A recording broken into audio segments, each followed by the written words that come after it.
past 2 when they woke up. Then they went out at just after 5 o'clock.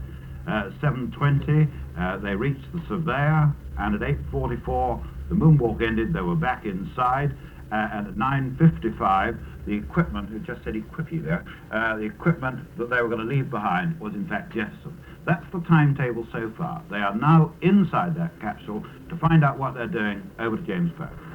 Well, with less than an hour to go to lift off from the moon, the flight plan has them pretty busy, and on account of that we're not hearing very much talk from up there in Intrepid.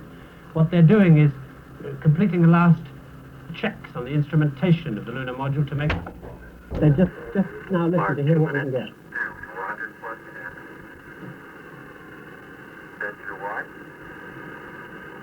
Accept that, 1 minute. Clipper and lift. And start. Roger, Clipper. Intrepid Clipper's watching you. Howdy, Clipper. Okay, very good.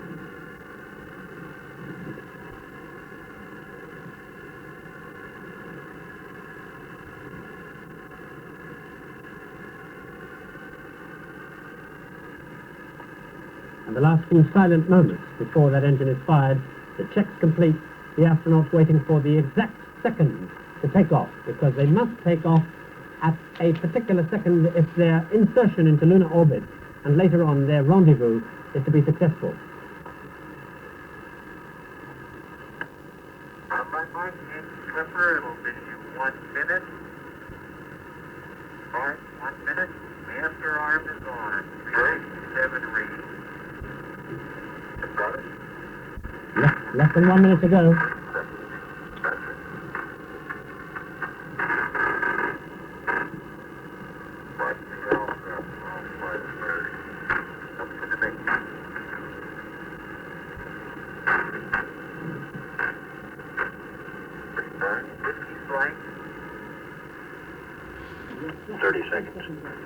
Average speed, 40 per day.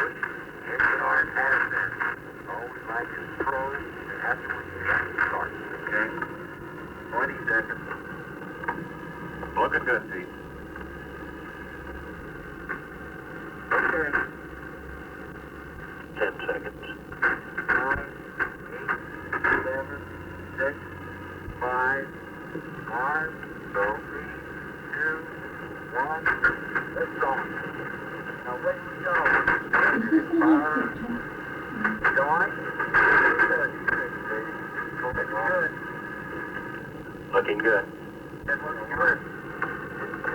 Intrepid Houston, top ignition, guidance looks good. Good. 316 feet above the lunar surface. Boy, you were just like, well, I don't know what. 30 seconds. 30 seconds, 177. 1,594 feet above the lunar surface. That's pretty good. The time it takes to read those figures through to us, they're through them and on us.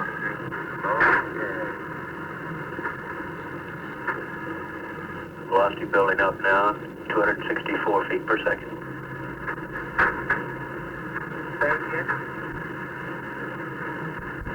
Coming up on 1 minute. This program looks good.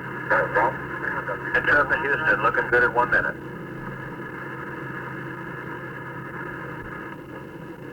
Going right 20. And right down the plane. Both straight. What a good. Right. Look good, Pete. What a nice line. Hard to get right in there. It's Conrad reporting they're going right down the pike. Yeah, right. Good run. Third part of it. 1430. 745. Presently 9,000 feet above the lunar surface.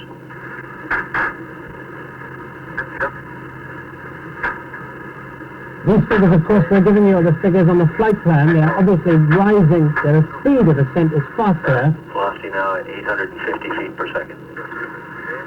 Your numbers right on a fuel profile. 2 minutes. 1,061, 175. Intrepid Houston go at 2. A little bit higher. 2 minutes, 10 seconds, looking good. Everything looks good. Very good. Looks like the same territory we passed over before, doesn't it?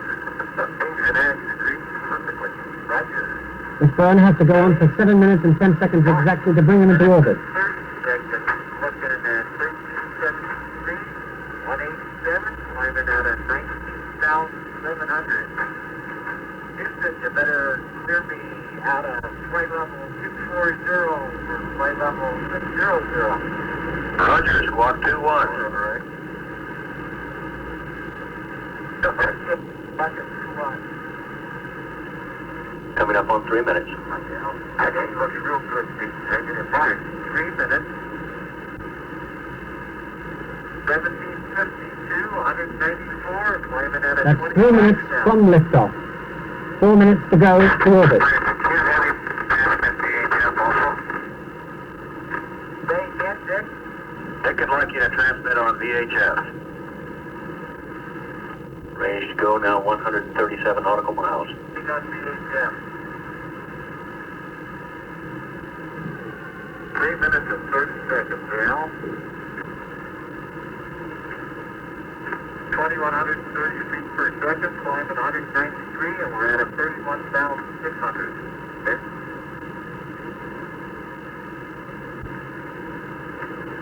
Camera went off. Now that's liftoff. I hope we got the still running back all right. Wonder why we got the master alarm. I never did see it. I didn't either. Everything looks good. Houston, you're looking good at 4. 4 minutes. 2,500 feet. Mark 4 minutes 8 seconds. Now traveling 2,400 feet per second. That's 2,400 feet per second across the surface. Grill down there. Ow. This was part of Landsberg, I think, there on the left. Rising upwards at 177 feet per second. Forget it. Mark, 430. 2,954 feet. This is a hot machine. 173, climbing out of 14,800. That's it. Okay.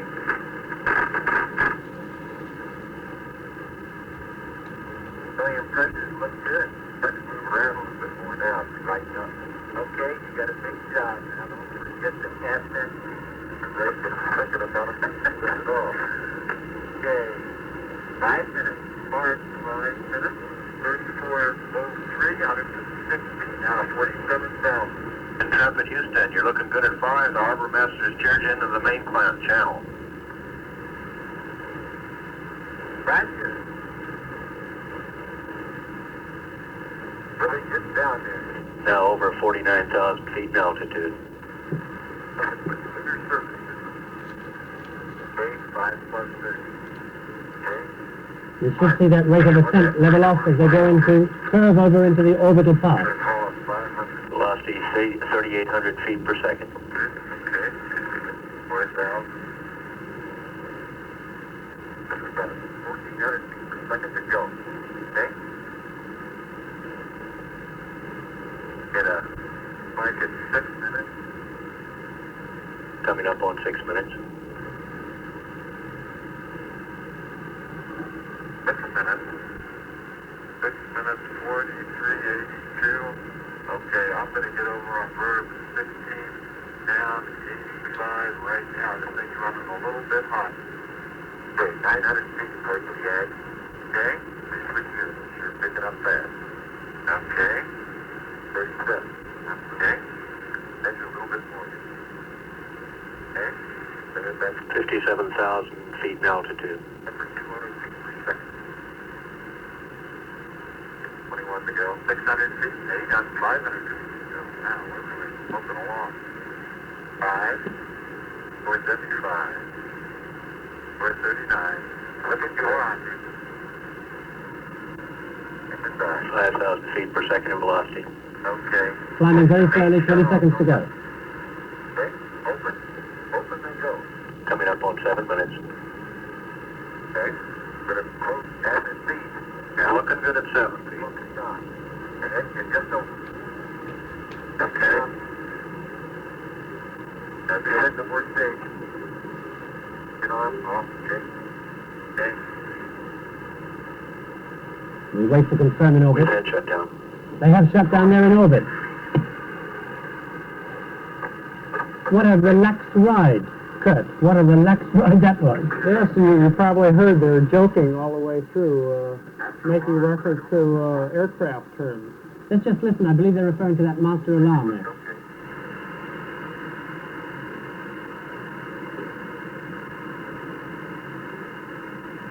They heard, you heard that they got a master alarm at some point. They didn't know what it was. They should have gotten one at staging when they left the surface and they didn't come on. Okay, okay. So just have that thing ready. I think we can close. Houston, how do you read? Loud and clear, Pete. Okay, is that what's satisfactory to you? Looks good, Pete. We copied your overburn and we see you're turning now. That's not an important, not an important alarm. Actually, they nominally should get the alarm, and when they lift off from the surface, they didn't happen to get it. Didn't make any difference. Oh, that's what it was? Yes. But they themselves didn't even notice that. They said to each other, you wonder what that master alarm was. Everything looks okay. Yeah, since it's not an important part of the flight, they didn't even monitor it very carefully, evidently. No wallowing, as there was on 11. No remarks about it moving back and forward, of course. No, evidently, Keith said it was a very smooth ride. They, like everything else during this flight, they've enjoyed it immensely.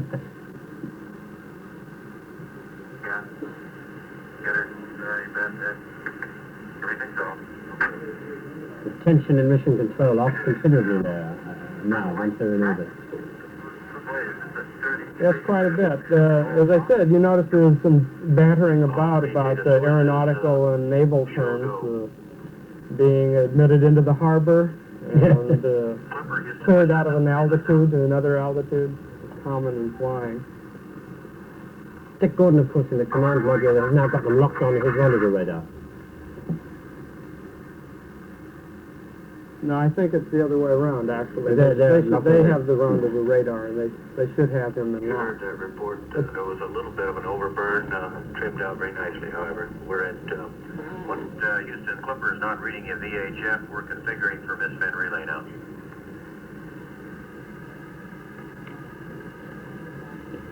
Michael Charlton in Houston. Reactions out there? In space, out through the window of Yankee Clipper. At half a mile, 19 feet a second. I checked half a mile.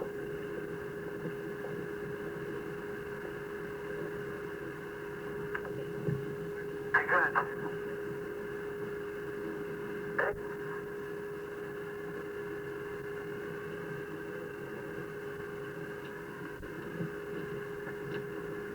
And there in the center of your picture, there is the ascent stage of Intrepid coming up towards Dick Gordon. Just passing the light part of that crater there. You can see it clearly now.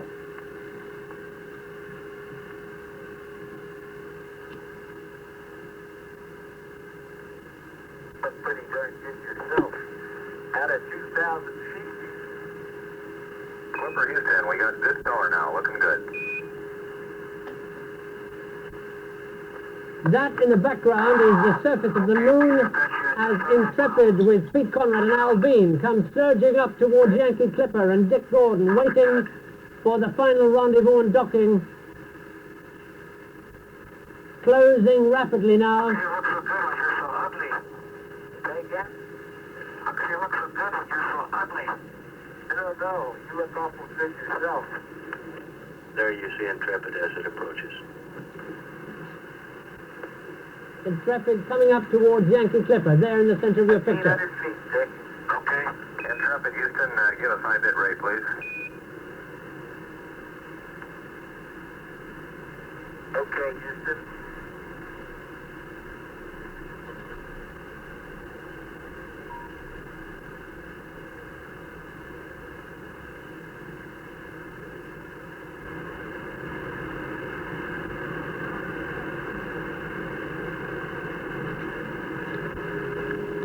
The crew concentrating on these last minutes of docking The point. A second, that's 1,200 feet. Upper, that's, nope.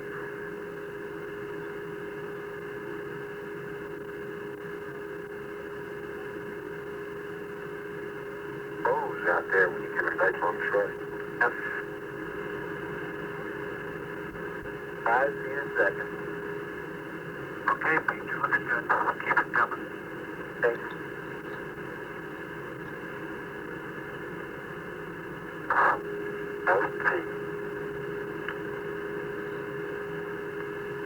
Better coast in.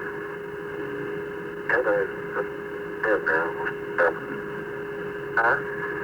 A bunch of this antenna. Okay, right now.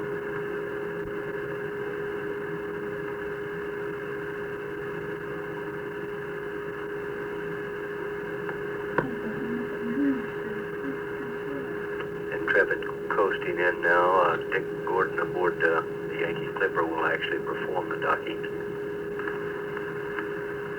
There, on board Intrepid, Steve Conrad and Al Bean coming up to the position, ready for docking, and then Dick Gordon on board Yankee Clipper will move in to complete the docking maneuver. Say again? 500 feet. Yeah, I got 800.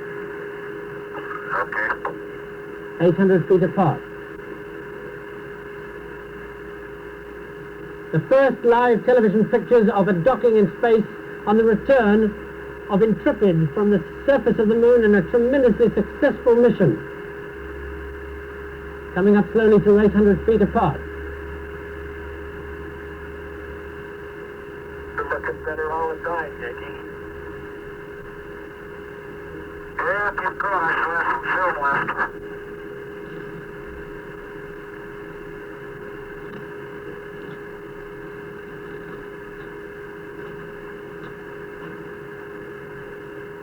Closing, they must be through 600 feet now, perhaps apart.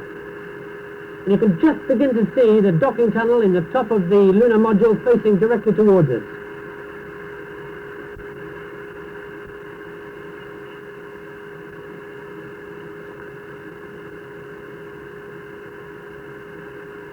And there they come. What a picture. Pete Frank going around the room, pulsing his flight control team as to status. We're looking good at this time.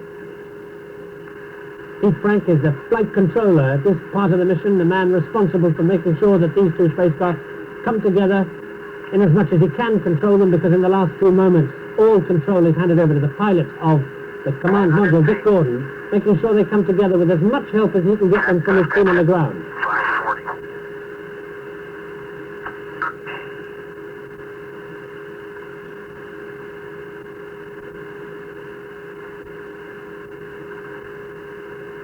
And there the moon moving apparently with majestic slowness behind the lunar module, the Intrepid. But in fact, Intrepid is doing round about 5,000 miles an hour as they orbit the moon. Okay, I'm down to 3 feet a second. 3 feet a second approach speed, that is. They're moving in towards Dick Gordon at 3 feet a We'll second. turn it on for you. The gap closing slowly. Come on, I have one.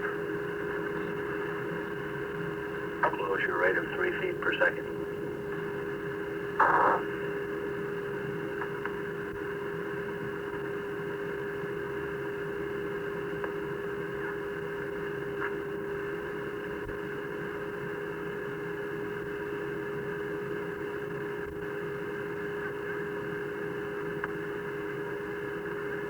It's only on moments like these, the docking and the undocking and the landing, very rare moments, that the pilot of a spacecraft actually gets a chance to try his 2 skill. feet a second, Dick.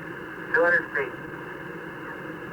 Dick Gordon will be bringing the spacecraft in, the mother spacecraft, manually for the last few feet.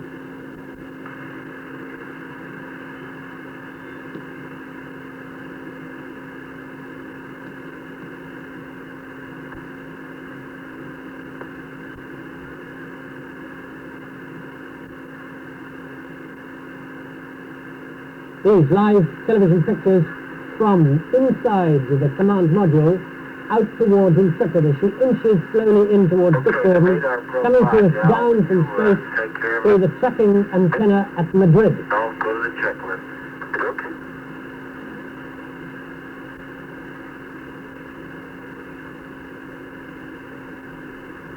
How do you read me, Dick? Very nice clear, Pete. You're looking awful good.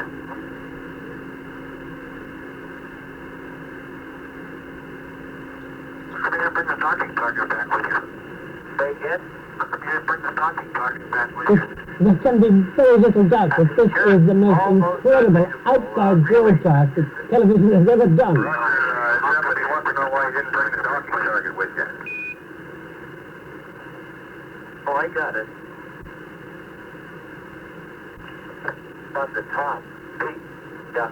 Movie store right there. Yeah, Merc 34 enter. Merc 34 enter. Closing in slowly. They can't be much more than 100 feet apart now.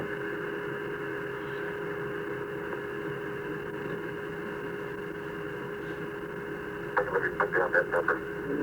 That'd be a good one to remember. Now to Houston, Clipper. Clipper, Houston, go. We can see thruster firings now. Okay, am I clear for Pluto arm?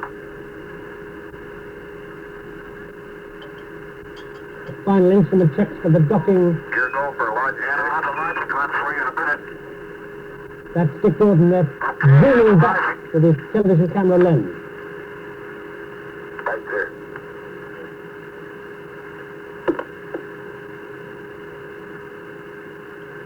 Clipper, Houston, you go for pyro arm and stand by to receive the skipper's gig. These pictures live from 60 miles above the surface of the moon with Pete, Conrad and Al being inside that object we're looking at now. Intrepid. You can just see the glint of the firings of the thrusters as they make final adjustments there. There we go again. Intrepid, Houston, he's going to finish his roll maneuver now. All right. That's a trip.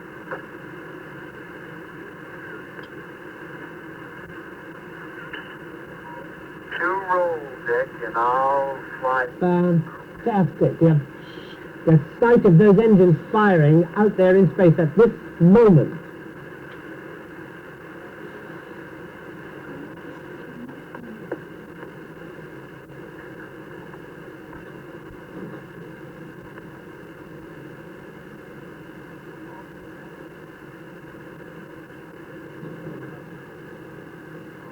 And they roll slightly out of the picture. They'll be rolling back in later.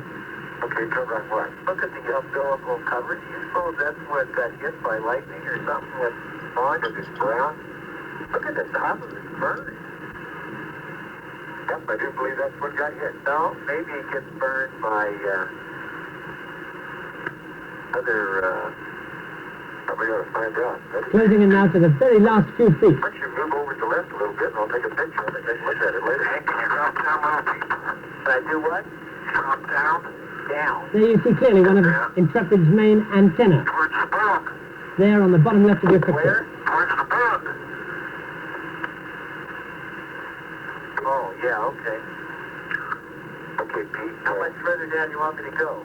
Well, get down so I can see you. Otherwise, I'm losing you down. Don't have me? No, get down towards the moon. You're going below me. Below the spacecraft. Oh, I think he wants me to... That's right. He's upside down. I'm sorry. When you say down, that's up to me, pal. I'm upside down. That's towards the moon. Sorry, I don't know where the moon is. Oh, it's right there. Now you see me? Okay, go. I got you. Okay. What a conversation. All right, let me stop my radar. Have you got it? I got it. Got it. Okay, you need to pull both rendezvous radar circuit breakers. Okay, wait just a second. There's both the rendezvous radar in the right place. It's at 320, 0320, which is where it should be. Okay? Got those out. Rendezvous radar breakers are pulled. Observer 44. Intrepid, Houston, if you get a chance, we would like that picture. We took it already, Houston. Thanks, good show. We've only taken with our movie camera, but and he's got something sticking out around the top of him, too. We ought to take a look. right up there? On the top seat? Wait a minute. I still on my checklist here. All right?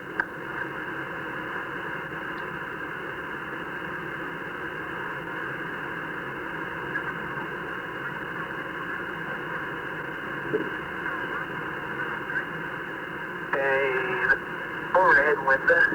For those of you who may have just joined us, what you're looking at now are live pictures from 60 miles above the surface of the moon of Intrepid as she comes in nosing towards Yankee Tipper for the docking. Pete Conrad now being on board, Dick Gordon and the Yankee Tipper. What you're looking at now against the moon, Intrepid, with the porch, the main doorway facing directly towards Get a it. picture of that? Yeah, I tried to. All right, Dick, I'm going to pitch you over at 90 degrees now. Now the pitch begins, it should reveal to us the docking tunnel, and there it comes. Yeah, this was 8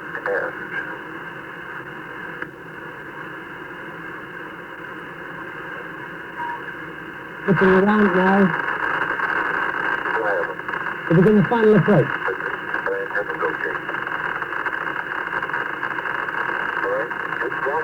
And there is the docking tunnel. And the communications have gone mad.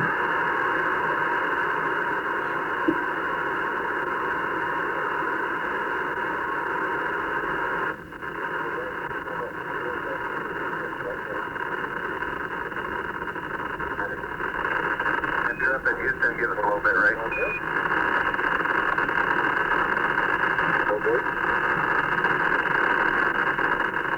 Okay, Dick, now I'm going to go on left 120. Okay, go ahead, Henry.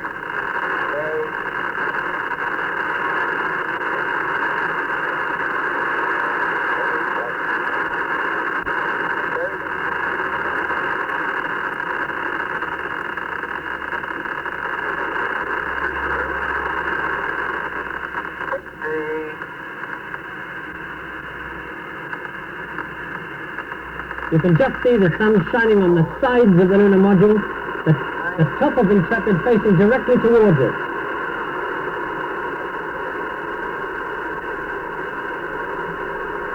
And tremendous bursts of static on the communications.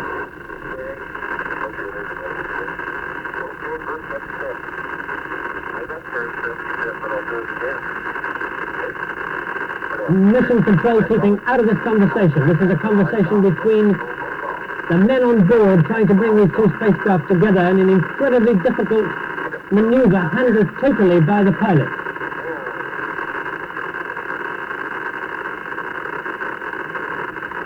Just to remind you that it was at this point on Apollo 11 that they had the same kind of trouble on the communications, and then as they came in, trouble with the actual docking itself. Intrepid now station keeping with the Yankee Clipper. We're at 145 hours, 34 minutes. The voice of mission control there.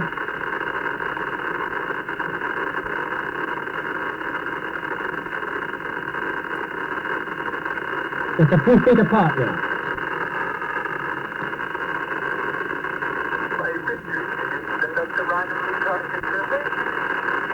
And there in the top left-hand corner of your picture you can see the circular docking target. The target that Dick Gordon is aiming for as the two spacecraft come together. Right on the money. Okay. That's good here. And there, straight ahead in the center of your screen, the window up through which Pete Conrad is watching, looking straight out at the command module with Dick Gordon coming closer.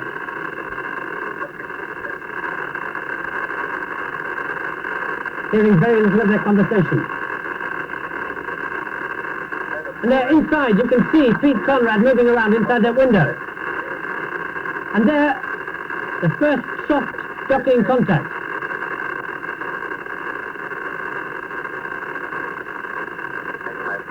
The face of Pete Conrad in there through the window. They've got capture. Very good. Go ahead, hot. Yes, sir. You're looking good. there goes the rock. Go ahead. The first stage of docking completed. Looks pretty stable to me. Thanks a lot. Huh? I want to pitch it down just a little bit. Oh, okay. Let the dynamics die out just a little. Okay. It's hardly moving at all. Now, with the target, I want to get bumped down a little bit. Okay. Steady as a rock.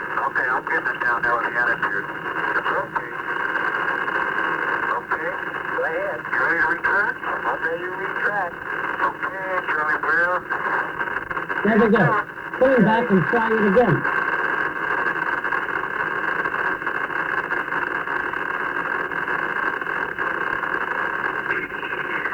And you're all three, boys. Okay, motion switches are off, pal, and you got it. Thank you, thank you. Super job, Victor. That was smooth, but Peter Prickle. And they are now tightly locked together. The two spacecraft Intrepid and Yankee Clipper once more become Apollo 12, their code names for when they're together. Exactly. As in control 3 of hope. Hope. That's control lag. The docking just about 2 minutes before the mission time planned. Alan coupled on. Verify forward jump down plateau. Houston, Clipper. Clipper, Houston, go. Roger, that's the end of the key ratio. We've got some work to do. Roger, we can see through the window now. I'll leave it on for a little while then. Hello there. See Conrad waving there in the window. Roger, Pete, we can see your nose from here. That's my sunglasses I got on in my helmet. 1-2-1-2-4. Intrepid, Houston, I got some S-band angles for you. Marines are picking on it again. Mission control still using the two separate code names. Negative on Unusual. Go ahead. Okay. Houston, I've got 5,838 into the left wing, 35,389 into the CSF wing. That's good enough. Stand by, Pete. What tremendous skill. With what tremendous skill they put it together. They put it together, they didn't quite like it, so they took it apart a couple of feet and put it together again. Probably you're right. It was right once you hit right on the phone of that. I'm not sure this is good all around. What a hell of There you go, I just wondered, Pete, I got it 2 degrees, 10 pins, plus minus 5. Okay.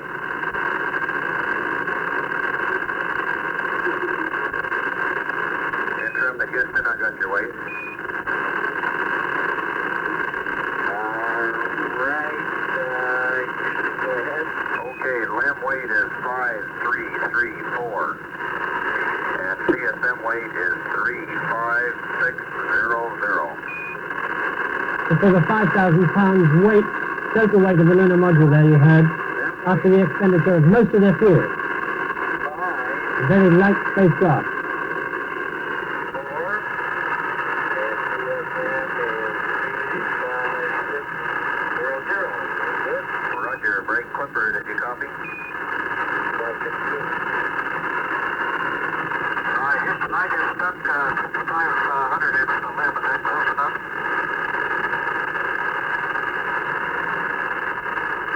Clipper, the limb weight is 5334.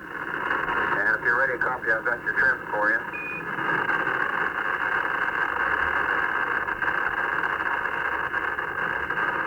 Listen, I don't even need those things, do I? Okay, we'll skip them. Just hang on to them in case we need them, Roger. I gotta get to work and get that tunnel pressurized. Roger, go half degree deadband. In case any of you should have just joined us, what you're looking at is Pete Conrad, the commander of Intrepid, through the window of Intrepid as seen from the command module. They've just successfully docked the two spacecraft and they're beginning the preparations for pressurizing the tunnel between both spacecraft, and shortly after that, see Conrad now doing was scroll back into the command module. Here's the Clipper. Clipper Houston, go. Stick the filter on board and see now. Turn the television off when you're in the current. Roger, we can turn. And they've turned off. Very good, Dick. There's the station identification and the grid tracking station, and that's the end of the most fantastic live television show that we've seen for some time. We have acquisition of signal. Apollo 12, Houston. Hello, Houston. Apollo 12 en route home. Very good.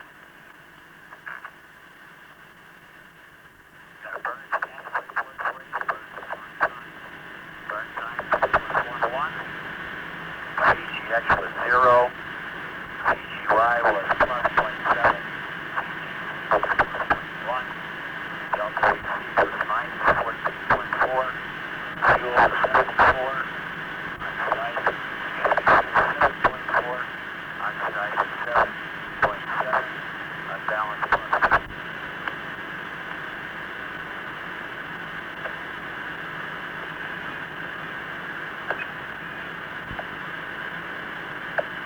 Roger 12, we got on time 2 plus 1, 1, 0, plus 0.7, plus 0.1, minus 1, 4.4, and will you say again, your transmissions were pretty weak on the end. Roger, fuel was 7.4, oxidizer was 7.7, the unbalance was plus 50. Roger, 7.4, 7.7, and plus 50. Looks good. And so as we heard, everything looks good. The burn was on time, it was done perfectly, they have the right amount of everything left, the right amount of fuel, the right amount of time, everything looks good. Meanwhile, here at the Madrid tracking station, we're waiting out for the pictures that they're due to send down from space, and as soon as we get those pictures, we will, of course, be getting them across to you. Meanwhile, we'll go on listening out to the crew that have just come back from behind the moon and are now on their way home. So, back over to the studio in London. Well, we should be going back home later to see those crucial pictures. A little light relief. None of us needs reminding that it costs big money to transport that space hardware from here to the moon. Ticket. Those tremendous pictures, as they said, looked as if they were coming straight up off the moon in the first second or so. The camera looks as if it's being handheld.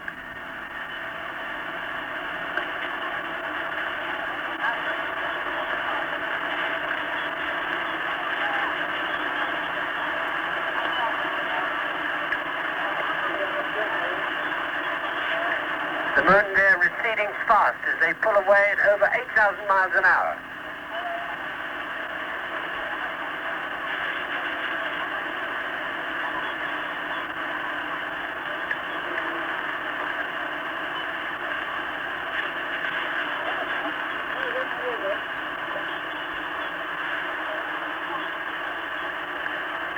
No talk from the crew.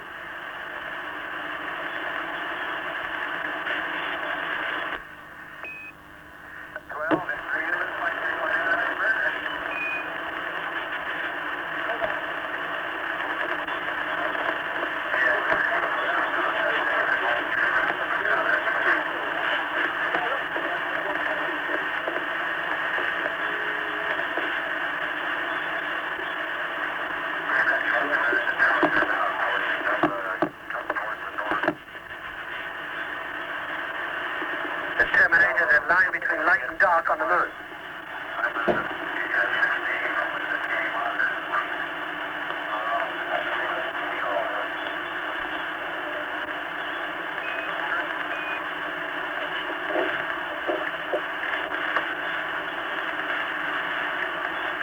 The crew sounding very relaxed and almost nonchalant about the whole thing.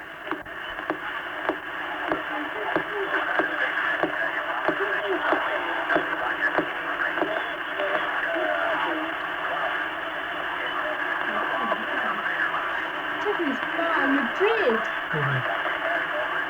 I never had it so bad.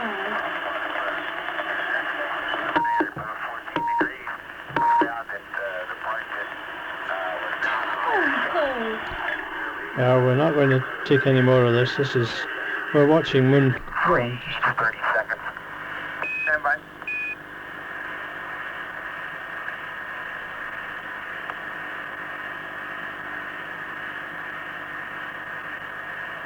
You probably got enough now. Anything you want to give us is fine, but don't push yourself. We're happy with what we got now.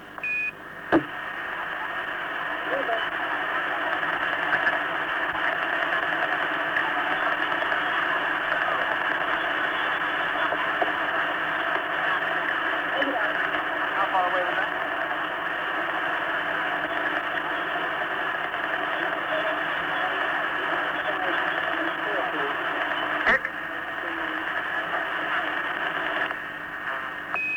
It's really amazing how much the science of the moon has changed just in the few minutes you've been on the air so far.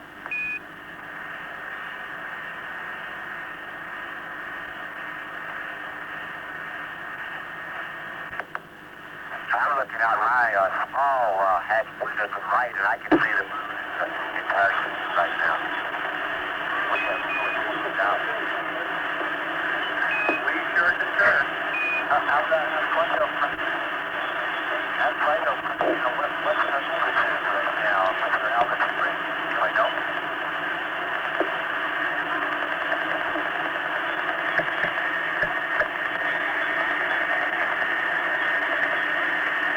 Now, I think one of the things you can see in your computer, though, is how the changes and the higher the sun angle, and ultimately,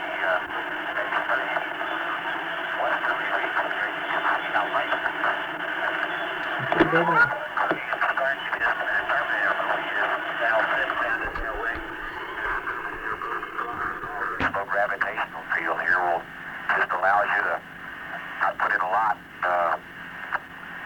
escape its sphere of influence pretty readily. Right, your velocity is dropping off at about 1 foot per second each second. So you needed all you put in. Roger, that's a lot less than our velocity dropped off per second when we left Earth. It, of course, was trying to pull us back much harder, and so we ended up slowing down from our 36,000 feet per second much more rapidly. You could look at the computer and see that the velocity was dropping many times that per second. Roger, we were watching you down here.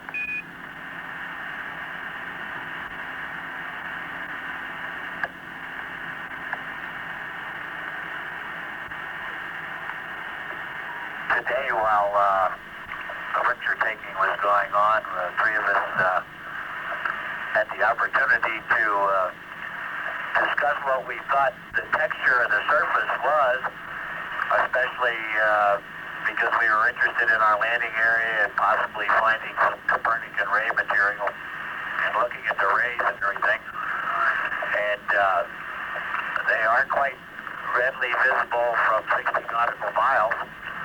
But if you look at them carefully through the binocular or something like that, I think that the difference in texture is so slight when you get actually down on the surface that Al and I had the impression on the lunar surface at our landing site that we just could see no contact difference whatsoever anywhere we went. And I think that as you look at the moon going away, you get that idea. You see highlights in whites and grays, you can see rays and things like that, but they're really not that much difference in color from one another. Roger.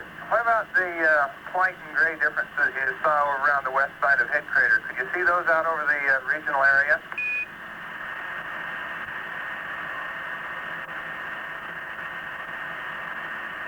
Well, I kind of have the feeling that, and Al and I talked about this, that when we were in the right place and our foot tracks turned up the lighter material, it was still the same material, it's just that hadn't weathered on the surface. And we have the feeling that the ray material is probably the same thing. It's pretty much the same general material, but it came at different times and it had different amounts of exposures or weathering. Roger. That was the voice of Conrad, by the way. Can we go? And with the end of those tremendously exciting pictures, the air of tension here at the track